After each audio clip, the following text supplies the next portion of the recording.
Hey, future teachers, we are ready to go on to the next part of our lesson plan. And some people think, writing a lesson plan is really easy. If you know what you're doing, it really is easy. However, most people don't think about all of the things we have to remember. We have a very diverse population of students that we typically deal with, and everyone has a particular need. Today, we're going to talk about students who are second language learners.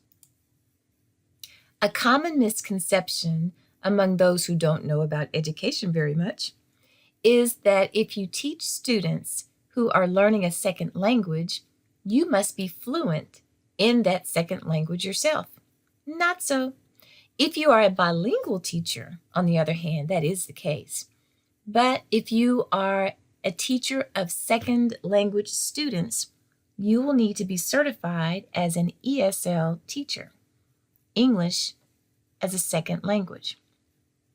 That second language could be any language. Now in Texas, most of us assume that second language would be Spanish because we have a high Latino population in Texas. But that second language could be Spanish, it could be French, it could be Russian, it could be Swahili, it could be anything. Because second language learners should be taught by teachers who have been trained to understand what it means to acquire a second language and to teach students how to acquire that second language while maintaining their first language. And once we get a fairly good understanding of what it means to design a lesson for second language learners, then, of course, we will add that section to our lesson plan. We're going to continue to build the lesson plan that we started at the beginning of the semester. So let's get started. Let's go to our Blackboard course as we are right here. And over here on the left gray column menu, we're going to click Class Resources. And when you click Class Resources, you're going to scroll down just a little bit. And when you get to the English Language Learners folder, you're going to click on that and open it up. You will see you will see 5 items in this folder. There's an activity where you will start. This is what we're going to spend a lot of our time with today. This document and this document, the first 2, that's what we're going to go over in this video. And then the last 3 items are resources for you. So after I talk with you about how to understand the ELPS, that's the English Language Proficiency Standards, which you can find in a document that's very much like the TEKS at the TEA website, then you will be able to access these resources here at the bottom, and they should help you determine the best strategies to use when teaching second language learners. One other thing before we leave this screen and get into our lesson is that most principals, I shouldn't say most, I should say many principals, and I was one of those, require teachers to earn their certification in ESL. And that's a supplemental certification. So after you secure your initial certification to be a teacher in Texas, then it's a matter of taking a course that is usually 1 day, 8 hours, and then you take a certification test, and you're able to, once you're certified, once you pass that test, you are then qualified to teach second language learners. And when our second language learner population grew significantly at the school where I was once a principal, it became very important for all of us to be equipped and to be prepared to provide the best education for our second language learners. And so becoming certified, all of us, me included, we made our efforts, and we did become certified. We took the course. We had someone come to our campus and trained us every day. I think it was for 3 or 4 days. And then we all took the test and we passed. And that way we knew more about what it meant to provide the kind of instruction that second language learners need the most. Don't be surprised if upon your certification and when you go out to interview for jobs, you secure your first job as a teacher. Don't be surprised if you come across a principal who says something similar. We have a high second language learner population. Most of our teachers, if not all of our teachers, need to be certified, and so that's something that I'll require of you as well. Just want to prepare you for that. It's not a law that you must be certified with an ESL certification. However, it will benefit you because you will be prepared, and it certainly will benefit the students that you come in contact with. So as I said before, you're going to need these two documents open in order for us to learn what we need to learn about second language learners and the teaching we need to provide to them. I have opened up both of those documents so that we can see them side by side. The activity page is on the left and the ELPs are on the right. The ELPs on the right do not look exactly like the ELPs online. I'm going to show you first the English language proficiency standards as they appear online. So if I click this link here, I've already got it pulled up on this other tab, and I've already scrolled down to 74.4 so that you can see what the original ELPS looks like. And I'll tell you why I changed the appearance in just a few minutes. It goes back to something that we learned in the last video. But the English language proficiency standards start here, and they are pretty extensive. I mean, look at all of this writing. You may not want to stay up at night and read each one of those lines. It can be extremely overwhelming. And so I had you in mind when I made this document. So if you recall, in our last unit, we addressed learning disabilities and special education. We learned things such as you can't look at a person to determine whether or not they have a learning disability. You can't always look to see that. And you can't always determine if someone belongs in a special education program just by looking at them either. The other thing I probably should have told you in that video is accommodations are definitely designed originally for people who do have learning disabilities so that they can perceive information much more easily, because typically there's a processing situation that needs to be addressed. However, I should have also told you that sometimes accommodations help everybody. And I think you're going to appreciate the accommodations I made for you. First of all, I took some of that text. I made sections very, very visible so that we have a clear section A. We have a clear section for B. We have a clear section for C. And C, that section is a little bit longer. It lasts for several pages. And then we have a clear section for D. I've also gone through to add a little highlighting here and there so that you can pick out the most important parts. So the first question over here says, there are 4 main sections of the ELPS, A, B, C, and D. List the names of those sections. Well, I've made that pretty easy for you with my accommodation. So there's an introductory piece, and we will come back to see what this introduction says altogether. There is a section for school responsibilities. That's B. There's another section for cross-curricular second language acquisition, essential knowledge and skills. Boy, that is a mouthful, isn't it? All this means is these are the essential knowledge and skills. Now, knowledge and skills should sound very familiar to you by this point. These are the knowledge and skills that we must make sure we address across the curriculum. In other words, in math, in English, in reading, in science, in music, in art, in PE, all the different subjects that students take in school, second language learners must have these knowledge and skills for those classes as they acquire a second language. And this section C addresses 5 areas. It's going to address the learning strategies. It's going to address listening. It's going to address speaking. It's going to address reading. And it's going to address writing. So C is a big section, and we'll come back to look at that a little bit more as well.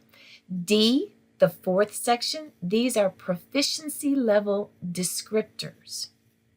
And so what this means is there are different levels of proficiency that students have, and that's referring to their ability to speak English. It refers to their ability to read English and to write English and to listen and understand English. And those levels are varied. So one student may be on the beginner level as it relates to speaking English. Another one may be on the intermediate level. Another may be on the advanced level. And another one may be on the advanced high level. There are 4 descriptors. So there's beginning, I mentioned that. There's intermediate, there's advanced, and there's advanced high. But the thing you need to know about that is these are the descriptions of students who operate on these levels according to listening, speaking, reading for other grades, because that first section was for the younger grades, the kindergarten through 1st grade. Here's reading for 2nd grade through 12th grade, and writing, kindergarten through grade 1, and writing grades 2 through 12. In other words, this means that I could be a beginner when it comes to speaking, but I could be perhaps intermediate when it comes to writing. When I took French in high school, please don't ask me why I took French in high school living in Texas, because I never used my French in Texas. But when I did take French, I took about 4 or 5 years of it, all through high school and 1 year in college. I became very, very good at reading French. I could read a paragraph in French and I could translate it into English, tell someone what that paragraph said. So I might have been on an intermediate level when it came to reading French. But when it came to speaking French, where I needed to think of the French to say off the top of my head, I was not nearly as adept at doing that. So I was actually a beginner when it came to speaking. So those are our 4 areas. We're going to go backwards now and look at them one more time. So section D is all about those proficiency level descriptors: listening, reading, speaking, writing, and what those different levels, beginning, intermediate, advanced, and advanced high, mean. And each one of those levels, there is a description of a beginner. There's a description of intermediate. There's a description of advanced, and there's a description of advanced high in every single one of those areas. Okay, let's go back to the C section again. And C is the cross-curricular second language acquisition essential knowledge and skills. Okay, so this is the knowledge and skills that students must acquire as they are learning a second language. There are particular learning strategies. There are listening techniques for them. There are speaking techniques for them. There are reading techniques for them. And there are writing techniques for them. C and D are pretty involved sections of the techniques. Let's go back up to B.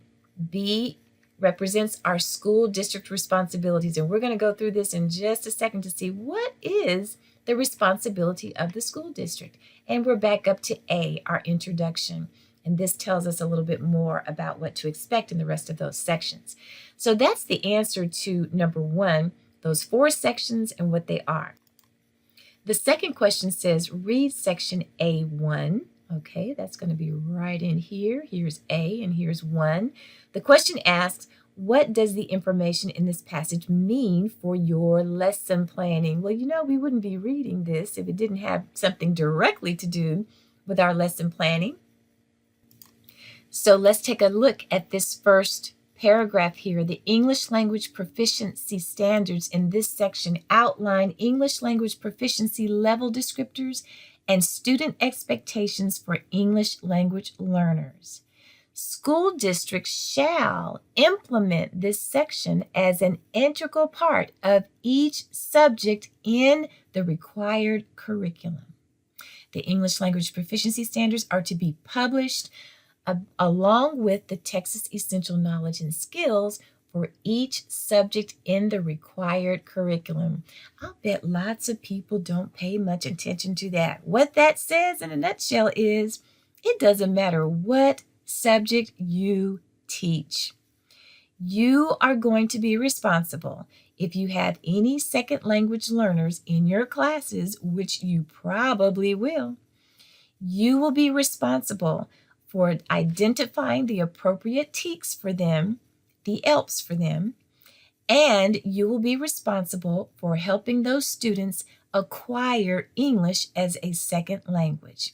It does not matter if you teach math or science or reading or history, all of those subjects and all of those grades. The teachers are responsible for helping students acquire that second language, which is English. So back to our question over here. What does this information in this passage mean for your lesson planning? It means you've got to plan for your English language learners. Google BICS and CALPS, B-I-C-S and C-A-L-P. We don't see those words over here, not just yet. But why don't you Google that for a second and see what you come up with. You'll probably see that BICS stands for Basic Interpersonal Communication Skills. And you'll probably also see that CALP stands for Cognitive Academic Language Proficiency.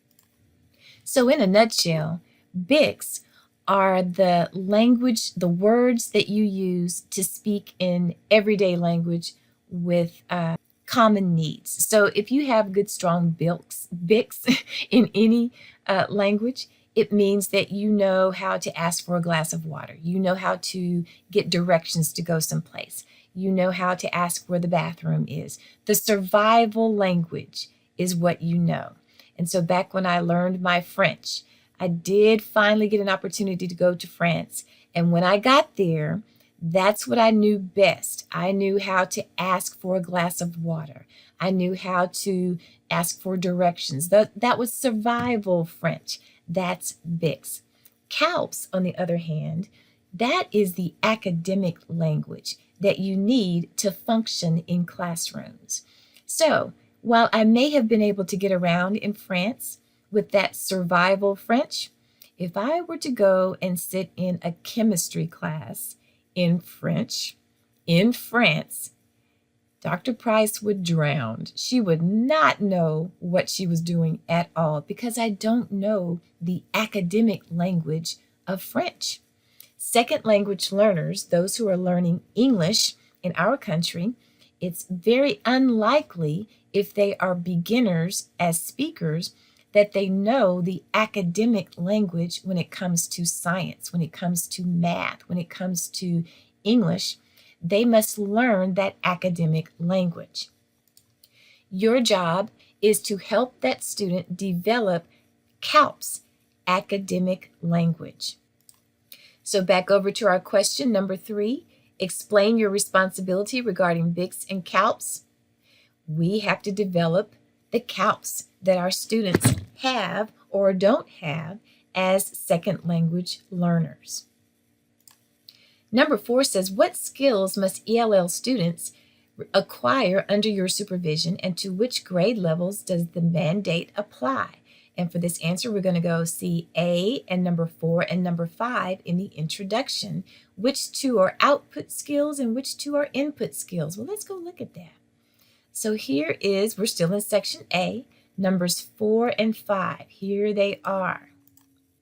So it says effective instruction in second language acquisition involves giving ELLs opportunities to listen, to speak, to read, and write. So those are the 4 skills: listening, speaking, reading, and writing. And so what does that have to do with you? This is very important. No matter what subject you teach, no matter what grade you teach, you need to provide opportunities for second language learners to read, to speak, to write, and to listen in your class so that their academic language can be developed. And so what does that have to do with you? This is very important. No matter what subject you teach, no matter what grade you teach, you need to provide opportunities for second language learners to read, to speak, to write, and to listen in your class so that their academic language can be developed. That's every teacher all the time. The second part of that question asks, what grade levels does this apply to? Well, let's look at number 5. Cross-curricular second language acquisition skills. That applies to ELLs kindergarten through 12th grade. That's everybody, y'all, everybody. This next question isn't explicitly stated in this area, but it says which 2 are output skills and which 2 are input skills. Well, listening would be an input. You must take in information to listen. Speaking is output. You're giving out information. Reading is input, and writing is output. So that's how that answer will go for that. The next question says, list the proficiency levels that you find in number 6 on this introduction page and explain how these relate to the 4th question above. Okay, so we're going to stop there and come back and read the rest later. Well, we know what those proficiency levels are because we talked about them just a little bit ago. Here they are in a nutshell: beginning, intermediate, advanced, and advanced high. And these are not grade specific, as we talked about before. You can be in any grade. So there could be a second grader who's advanced high in speaking English. And maybe that second grader is an intermediate when it comes to writing English. Maybe you have a 10th grader who is a beginner at reading English. And maybe that 10th grader is a beginner also in listening to English. You have all kinds of combinations as far as that is concerned. And the rest of this question over here speaks to that point. The grade does not matter. These levels are not grade specific. Let's move on to the next page of our activity. And this section is investigating the school's responsibilities. Well, now we know that the school responsibilities are going to come in this B section. So now we know what our teacher responsibilities are. Let's bring it out just a little bit more and understand the school district responsibilities as well. So number 1 says, read page 2 of the ELPS document. That's where we are. Explain all of the school district's responsibilities regarding ELL learners. Okay, let's look at this. I have highlighted the most important pieces of each of these 4 areas of responsibilities. That way it will stand out to you just a little bit more. But the first one says, it is the school district's responsibility to identify all of the students who need second language assistance. That's the first responsibility. The second responsibility, school districts are required to provide instruction to all of the students who have been identified. The school districts are to provide that instruction in a way that is commensurate with the students' levels of English language proficiency. So if the child is a beginner or an intermediate or an advanced high in either reading, writing, listening, or speaking, our responsibilities as far as the school district is concerned is to provide the instruction that they need according to the level and according to the skill. The next responsibility is to provide content-based instruction in a manner that is linguistically accommodated to help the student acquire English language proficiency. All right, so that means we must help our students get that content-based instruction. That's where we're going to be developing their CALPs. That's where we're going to be developing their academic language in English. And that goes right into number 4 that says the ELLs required focused, targeted, and systematic language acquisition instruction to provide them with the foundation of English language vocabulary, grammar, syntax, and English mechanics necessary to support content-based instruction and accelerated learning of English. I hope everyone is catching that we're not just talking about the English teachers. We're not just talking about the reading teachers.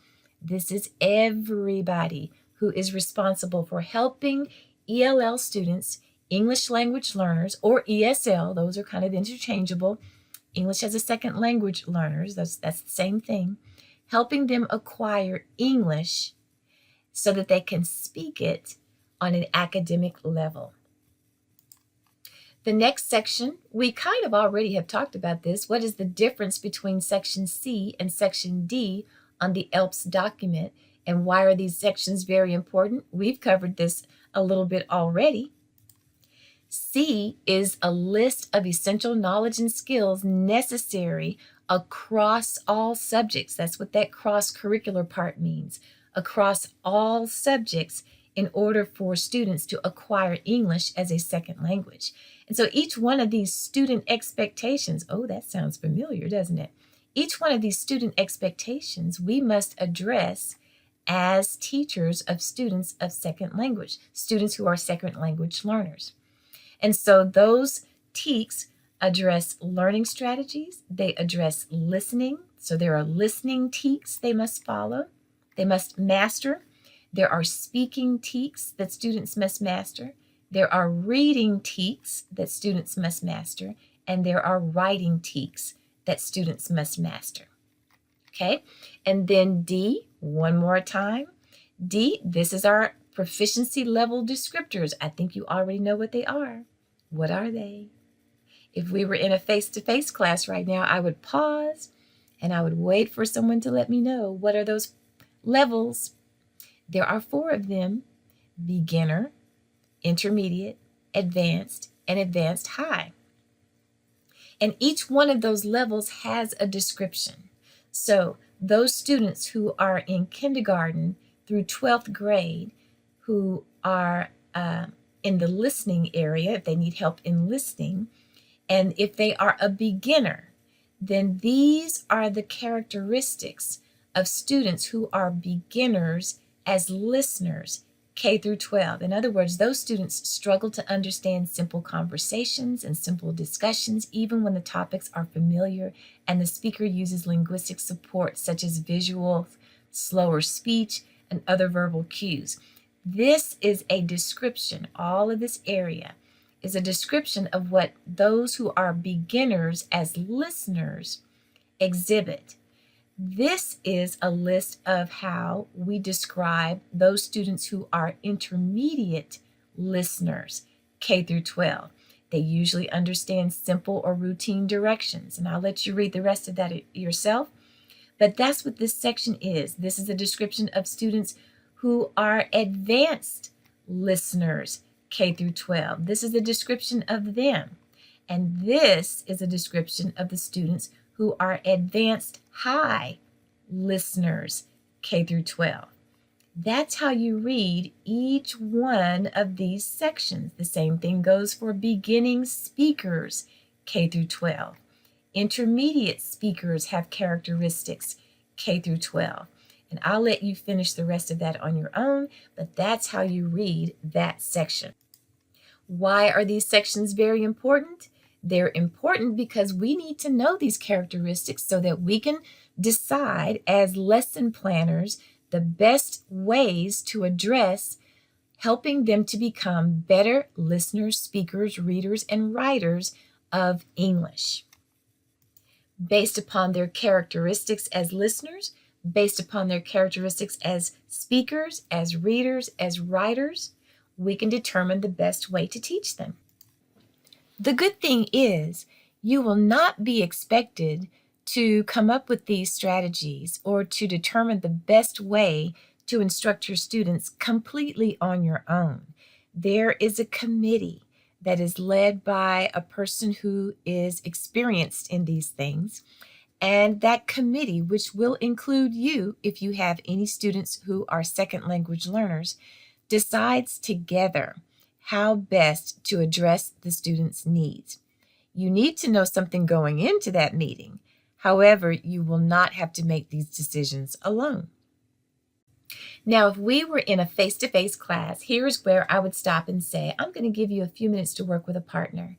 And we would look at number 2. And it says in section C, study the many student expectations listed under learning strategies, listening, speaking, reading, and writing, and list at least 2 of the many expectations for these areas. Okay, so to do that, we would go back up to our section C. This is back up here with our... Okay, here's the beginning of section C. And remember, I said student expectations always begin with a letter? Yep, in the content areas they do, and on the ELPs they do as well. And so if we were in a face-to-face class, I would ask you to pick 2 of these student expectations under learning strategies, and you would write them there. Then you would go on to the listening TEKS student expectations. You'd pick 2 of those and list them there, just so that you can get an understanding that these are student expectations for each one of these skills. Number 3 here says in section D, and we've already done this, so we won't spend more time, but you're going to be talking about listing the characteristics of these, and we've covered that already. So I think you know where you would go in this document to write some characteristics of beginners, write characteristics of intermediate, write characteristics of advanced and advanced high. Well, my future teachers, we have done a very quick understanding of the layout of the ELPs. This means the TEKS for English language learners. That's all the ELPs are. English language proficiency standards. It's the TEKS for ESL learners or for ELL learners. And that brings us to the end of part 1 of this video. In part 2, we'll actually go into our activity that will help you add what you need to your lesson plan.